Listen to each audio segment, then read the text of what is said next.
Hi, this is Durga. இன்னைக்கு நம்ம பார்க்க போறது 11th standard mathsல chapter 3 trigonometryல exercise 3.2ல question number 9 வாங்க question குள்ள போலாம்.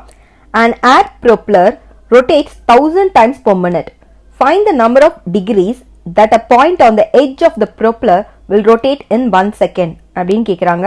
Actually பாத்தீங்க அப்படினா ஒரு air propeller வந்து எத்தனை times வந்து சுத்தும் அப்படி இருக்காங்க. 1000 times per minute. So இது வந்து எத்தனை வாட்டி சுத்துது? 1000 times per minuteக்கு சுத்துது. இது வந்து find the number of degrees that a point on the edge of the propeller will rotate in 1 second. So 1 secondல வந்து இது எவ்வளோ degrees, எத்தனை numbers of degrees சுத்தும் அப்படின்னு கேட்டிருக்காங்க. சரி, இப்போ நமக்கு தெரிஞ்சதுல இருந்து நம்ம எழுதிக்கலாம் ஒரு complete rotation. ஸோ ஒரு complete rotation அப்படின்றது நம்ம என்ன கன்சிடர் பண்ணுவோம்? ஒரு complete rotationனா எப்பவுமே நமக்கு 360 தான் இல்லையா? ஸோ 360 டிகிரின்றது தான் நமக்கு ஒரு complete rotation. ஸோ ஒரு complete rotation equal to 360 degree. சரி, இப்போ இதுல பாத்தீங்க அப்படின்னா 1 மினிட்டுக்கு வந்து அது 1000 டைம்ஸ் சுத்துதுன்னு சொல்லியிருக்காங்க. ஸோ 1 மினிட் அப்படி எத்தனை வாட்டி சுத்தாலும் அது கம்ப்ளீட் ரொட்டேஷன், அது 360 தானே சுத்திக்கிட்டே இருக்கும். ஸோ 1 மினிட்டுக்கு வந்து அது 1000 டைம்ஸ் 360 அதாவது ரொட்டேட் பண்ணிட்டே இருக்கு. சரிங்களா? ஸோ 360 டிகிரியில ரொட்டேட் ஆயிட்டே இருக்குது. அப்போ 1 மினிட் அப்படின்றது வந்து 60 செகண்ட்ஸ் இல்லையா? So 60 seconds is also equal to 1000 into 360. இப்ப பாத்தீங்க அப்படின்னா number of degrees, அதாவது number of degrees வந்து at a point ன்னு கேட்டிருக்காங்க. So number of degrees அப்படின்னும் போது எனக்கு 60 செகண்ட்ஸ்க்கு இது இத்தனை ரொட்டேஷன் பண்ணுறதுன்றது தெரிஞ்சிருக்கு. அப்போ 1 செகண்டுக்கு அதுக்கு எத்தனை வாட்டி ரொட்டேட் பண்ணுதுன்னு பார்க்கலாம். ஸோ அப்போ 1 second which is equal to 1000 into 360 divided by 60. So இது பண்ணோம் அப்படின்னா நமக்கு which is equal to 6000 போட்டு கம்ப்ளீட் பண்ணிக்கோங்க. Thank you. Question number 10. A train is moving on a circular track of 1500 meter radius at the rate of 66 km per hour. What angle will it turn in 20 seconds? So அவங்க என்ன கேட்குறாங்க அப்படின்னா ஒரு train வந்து ஒரு circular ட்ராக்ல வந்து move ஆகிக்கிட்டே இருக்கு. இந்த ட்ராக்கோட ரேடியஸ் பார்த்தீங்க அப்படின்னா 1500 மீட்டர்ஸ். ஓகேங்களா? ஸோ இந்த ட்ரெயின் வந்து பார்த்தோம்னா 66 கிலோமீட்டர் பெர் ஹவர் ஸ்பீட்ல போயிட்டு இருக்கு. ஸோ அது அதாவது 20 செகண்ட்ஸ் கழிச்சு அது வந்து எந்த ஆங்கிள் டேர்ன் ஆகும் அப்படின்னு கேட்குறாங்க. ஸோ இதை தான் நம்ம இப்போ பார்க்க போறோம்.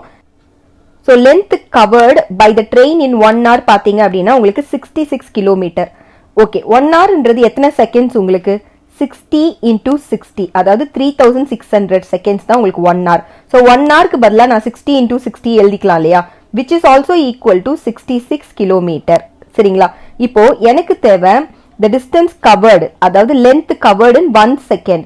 So length covered in 1 second இதை நான் எப்படி கால்குலேட் பண்ணணும் அப்படின்னா where 66 into ஆல்ரெடி பாத்தீங்க அப்படின்னா 66 வந்து உங்களுக்கு கிலோமீட்டர்ல இருக்கு. இதை வந்து நம்ம மீட்டரா கன்வெர்ட் பண்ணிக்கலாம். ஸோ இதை மீட்டரா கன்வெர்ட் பண்ணோம்னா நம்ம இன்டூ ஒரு 1000 போட்டுக்கணும். அப்போ இது உங்களுக்கு மீட்டரா கன்வெர்ட் ஆயிடும். So divided by 60 into 60. ஓகேங்களா? ஸோ இப்போ அதை கேன்சல் பண்ணிக்கலாம். இந்த ஒரு ஜீரோக்கு இந்த ஒரு கேன்சல் பண்ணிக்கலாம். 6 1 டைம்ஸ், இது 11 டைம்ஸ்.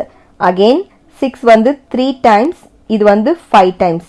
ஸோ இப்போ உங்களுக்கு நமக்கு என்ன ஆன்சர் வரும்னு பார்த்தோம்னா 11 into 5 which is called 55 divided by 3 meter.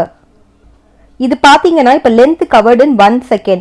ஆனா எனக்கு வந்து length covered in 20 seconds. ஏன்னா 20 secondsக்கு அப்புறமா தான் அது திரும்ப போகுது. So length covered in 20 seconds. So 20 secondல அது எவ்வளவு length cover பண்ணிருக்கோம்னா 55 divided by 3 into 20. So which will gives you the answer for 1100 divided by 3. So இதுதான் வந்து அது 20 செகண்ட்ஸ்ல கவர் பண்ண போற லென்த். ஸோ இந்த இடத்துல அது எந்த டேர்னிங்ல, அதாவது எவ்வளவு ஆங்கிள் அது டேர்ன் பண்ண போகுதுன்றதை தான் இப்போ நம்ம கண்டுபிடிக்க போறோம். இப்போ நம்ம லென்த் கவர்ட் நம்ம கண்டுபிடிச்சதை வந்து எல்னு எழுதிக்கலாம். So 1100 divided by 3 metre. இப்போ அவங்க என்ன கேட்கறாங்க? தீட்டா தான் கேட்கறாங்க இல்லையா? ஸோ தீட்டாவோட ஃபார்முலா நமக்கு ஆல்ரெடி தெரியும், which gives you L by R.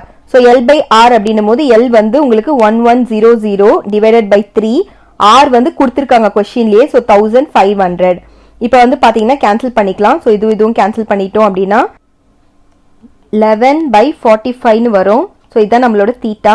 இதை நம்ம இப்போ டிகிரியா கன்வெர்ட் பண்ணணும். ஸோ இதை டிகிரியா கன்வெர்ட் பண்ணணும்னா நம்ம 180 divided by பையால பண்ணணும். ஸோ பையை வேல்யூ சப்ஸ்டியூட் பண்ணிக்கலாம். So 11/45 into 180 divided by 22 into 7 போட்டுக்கலாம். ஸோ இப்போ இதை கேன்சல் பண்ணிக்கலாம். இதை நம்ம 5ஆல பண்ணும்போது இது 9 டைம்ஸ் வரும். இது 3 times 15 again 36 டைம்ஸ் கிடைக்கும். மறுபடியும் 3ஆல பண்ணும்போது இது 3 டைம்ஸ், இது 12 டைம்ஸ் வரும். அகெயின் 3ஆல இது 1 டைம்ஸ், இது 4 டைம்ஸ். 11 வந்து 1 டைம்ஸ், இது 2 டைம்ஸ் கிடைக்கும். ஸோ 2 1 டைம்ஸ், இதுவும் பார்த்தீங்க அப்படின்னா 2 டைம்ஸ். ஸோ 2 7s பார்த்தோம் அப்படின்னா 14 டிகிரி. ஸோ 20 மினிட்ஸ் கழிச்சு அது 14 டிகிரி இதில் தான் திரும்பும். ஓகேங்களா? ஸோ இதோட இந்த சம் கம்ப்ளீட் ஆகுது. தேங்க்யூ.